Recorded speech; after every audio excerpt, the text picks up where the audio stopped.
Good afternoon, and welcome to the campus of St. Cloud State University. I'm Ann Abeck, the Director of Athletic Media Relations. Before we start the press conference, can we just take a moment to silence our cell phones?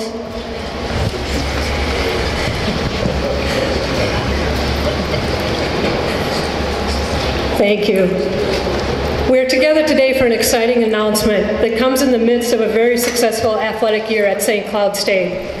Student athletes representing 6 different teams have won conference championships to date. We won 2 NCAA individual championships in men's diving and wrestling, and we have all followed the tremendous run by the Husky hockey team to the Frozen Four. In addition, we are sitting in an area of a renovation project that will redefine this building. Our press conference will begin with an announcement by St. Cloud State University President Earl Potter, followed by a video. Then we will hear from Dan Brooks and Bob Motzko. Once they have given their remarks, we will take questions from the media. So right now, I'd like to introduce the President of St. Cloud State University, Dr. Earl Potter.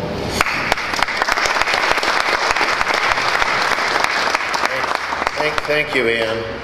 And thank you all for joining us this afternoon. We have been thinking about the step we're going to take today for many months, in conversations with many people. And then when, and I know Bob wishes, as I do, that we held this McNaughton Cup by ourselves, we finished the season tied with the only other team in collegiate hockey that Herb Brooks ever coached. There was just something magical about that. And so today I want to announce that we are committing to name this facility the Herb Brooks National Hockey Center.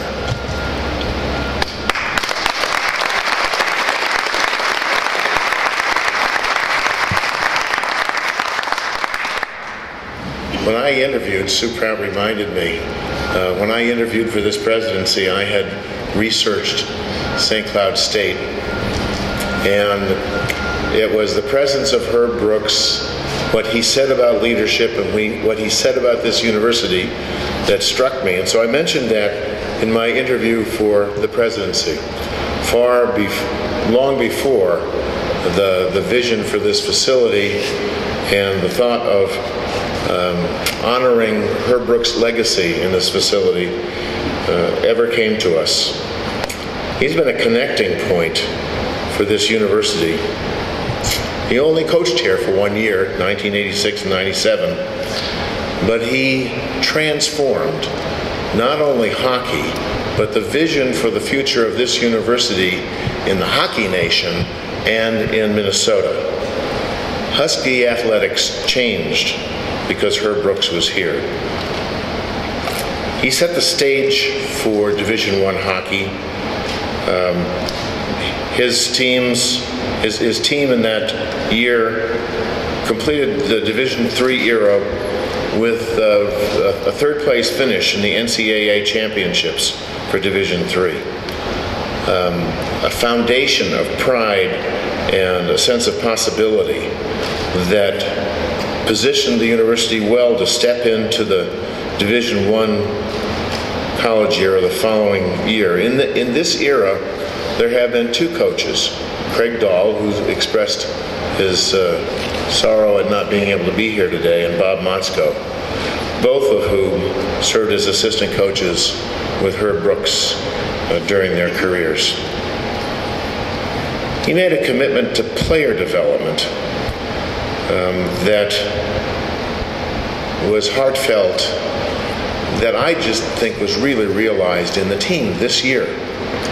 You know, Bob carries the same spirit and commitment, and he has said over and over again what a marvelous group of young men this team was. People of character. And I watched losing teams throughout the year, most of them losing to us. And the behavior changed in the third period when they were desperate, and there was some bad behavior, some unsportsmanlike conduct. And on those, thankfully, few occasions when we lost this year, you could see the character and the spirit of our folks. They played a professional, serious, sportsmanlike game to the end. pressing hard, their hearts in the game, and a very special demonstration of character. The National Hockey Center, well, this place was envisioned by Herb to create a place that was welcoming for the community, that embraced the fans of this community. And it didn't get finished because the university ran out of money in 1991 when it was built. And the vision for this facility existed a long time ago. I remember driving by Herb Brooks Way out front with Tim Pawlenty, Governor Pawlenty, as we were sort of laying out our case for investment in St. Cloud the year we got everything we put forward in the bonding bill.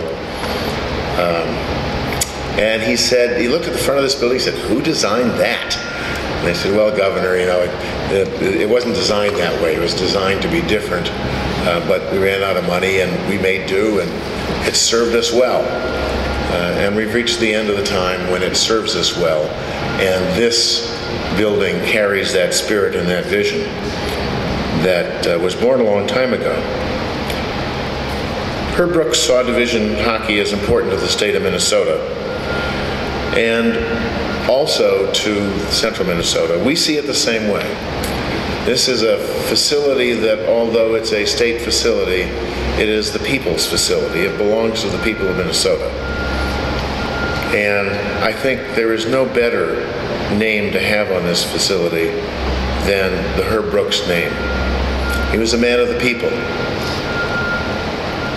He wanted this to be a place for people. My barber, who has a shop just on the corner of University and 9th Avenue,